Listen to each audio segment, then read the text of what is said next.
तो कहानी शुरू होती है एक चुनाव से, लेकिन नतीजे हैं दो, और इन दोनों नतीजों के बीच फासला सिर्फ 5 साल का है। सवाल यह है कि कैसे एक सीट जो बिल्कुल कांटे की टक्कर पर जीती गई थी, अचानक एक तरफा हो जाती है। आज हम मध्य प्रदेश की चंदेला विधानसभा सीट के जरिए भारतीय लोकतंत्र की उस नब्ज को पकड़ेंगे जो अक्सर बड़ी बड़ी राष्ट्रीय बहसों में कहीं खो जाती है। चलिए इस चुनावी पहेली को परत दर परत खोलते हैं।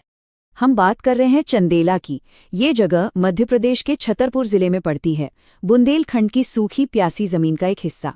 यहाँ की पहचान पानी की किल्लत से है, गरीबी से है, और ये एक अनुसूचित जाति के लिए आरक्षित सीट भी है। बस इसी जमीन पर उम्मीदों और निराशाओं के बीच वो सियासी कहानी लिखी गई जिसे आज हम और आप मिलकर समझने वाले हैं। कहते हैं कि राजनीति में आंकड़े कहानी का अंत नहीं होते, बल्कि ये तो कहानी की असली शुरुआत होते हैं। हर नंबर, हर आंकड़े के पीछे एक इंसानी कहानी छिपी होती है, किसी की उम्मीद, किसी की नाराजगी और किसी का एक मजबूत फैसला। और देखिए, चंदेला के आंकड़े हमें एक बहुत बड़ी और दिलचस्प पहेली की तरफ लेकर जा रहे हैं। साल 2018, पूरी चुनावी बाजी का फैसला सिर्फ इतने वोटों पर टिका था, 1177। ये इतना छोटा आंकड़ा है कि किसी भी 1-2 मोहल्ले के वोट इसे पलट सकते थे। मुकाबला इतना जबरदस्त था कि नतीजा सचमुच आखिरी घंटों तक किसी भी तरफ जा सकता था। और फिर सिर्फ 5 साल बाद 2023 में तस्वीर पूरी तरह बदल गई। जीत का जो अंतर महज 1177 वोटों का था, वो उछलकर हो गया 15,491। जरा सोचिए, 13 गुना से भी ज्यादा का उछाल। ये एक बेहद करीबी मुकाबले से एक तरफा जीत तक का सफर था। तो यही वो सवाल है जो आज हमारे इस पूरे विश्लेषण के केंद्र में है।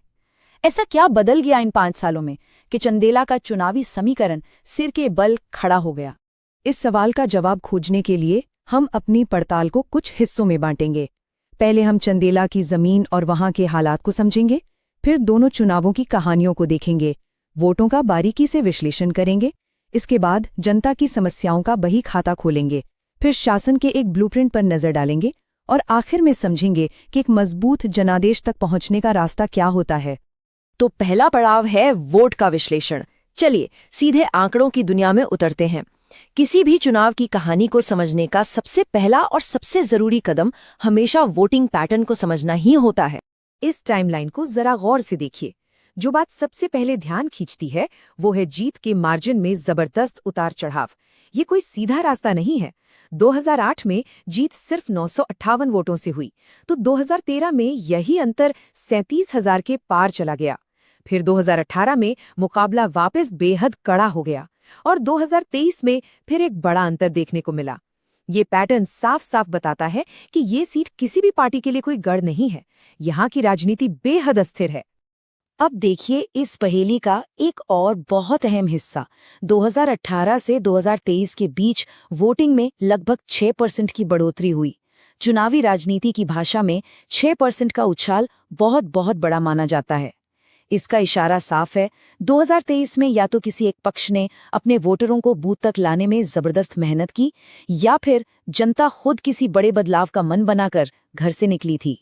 2018 की पूरी कहानी इस एक चार्ट में छिपी है। देखिए, बीजेपी को 31% वोट मिले और वो जीत गई। लेकिन जरा दूसरी तरफ देखिए, बीएसपी और एसपी, इन दोनों को मिलाकर लगभग 32% वोट मिले। मतलब साफ है, जो वोट सरकार के खिलाफ था वो एक जगह इकट्ठा ही नहीं हुआ, वो कई पार्टियों में बंट गया और इसका सीधा फायदा बीजेपी को मिला, जो बहुत ही कम मार्जिन से चुनाव जीत गई। तो 2018 और 2023 के बीच का फर्क अब साफ हो रहा है।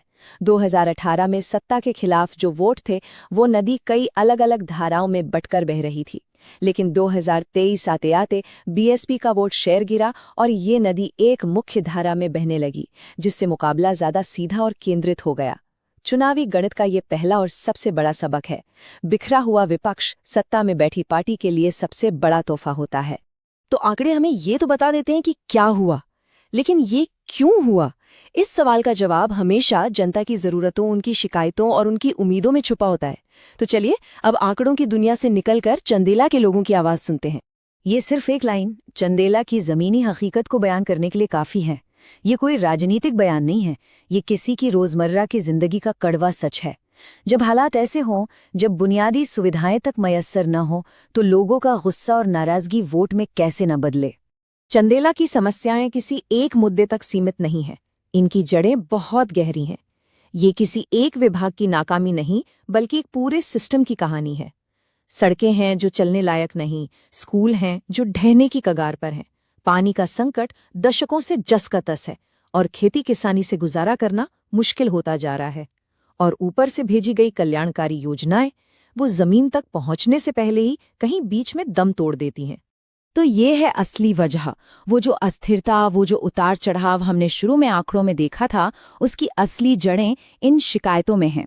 जब लोगों को ये महसूस होने लगता है कि उनकी बात सुनी नहीं जा रही, उनकी ज़रूरतें पूरी नहीं हो रही, तो वो अपने वोट को एक हथियार की तरह इस्तेमाल करते हैं। जनादेश कोई पत्थर की लकीर नहीं है, इसे हर चुनाव में हर बार कमाना पड़ता है। अच्छा, समस्या को समझना तो बहुत ज़रूरी है, लेकिन उससे भी ज़्यादा ज़रूरी है समाधान खोजना। तो अब हम बात करेंगे उस रणनीतिक ढांचे की जो सिर्फ खोखले वादों पर नहीं, बल्कि ठोस काम और शासन के जरिए विश्वास बनाने का रास्ता दिखाता है। इस समाधान को एक नाम दिया गया है, चतुर्मुख सिद्धांत। ये एक 4 आयामी मतलब 4 pronged स्ट्रैटेजी है जो 4 मजबूत खंभों पर टिकी है: लोग, नीति, प्रदर्शन और उपस्थिति। इसका लक्ष्य सिर्फ अगला चुनाव जीतना नहीं है, बल्कि जनता का भरोसा जीतकर एक ऐसा जनादेश हासिल करना है जो लंबे समय तक टिके। और इसे अमल में लाने के 4 बिल्कुल सीधे और साफ कदम हैं। पहला, लोगों को समझिए। समाज में कौन से अलग अलग समूह हैं, उनकी असल ज़रूरतें क्या हैं और उन तक अपनी बात कैसे पहुंचानी है। दूसरा, नीति बनाइए। ऐसी नीति जो हवा हवाई ना हो, बल्कि पानी, सड़क, स्कूल जैसे असल ज़मीनी मुद्दों पर केंद्रित हो। तीसरा, अपना प्रदर्शन दिखाइए। पुराने दावों और ज़मीनी हकीकत के बीच का फ़र्क लोगों को साफ साफ बताइए। और चौथा, अपनी उपस्थिति दर्ज कराइए। बूथ स्तर से लेकर डिजिटल मीडिया तक हर मोर्चे पर मजबूती से खड़े रहिए। देखिए, चतुर्मुख सिद्धांत का पहला ही कदम है अपनी स्थिति को ईमानदारी से समझना। चलिए इसे एक उदाहरण से समझते हैं।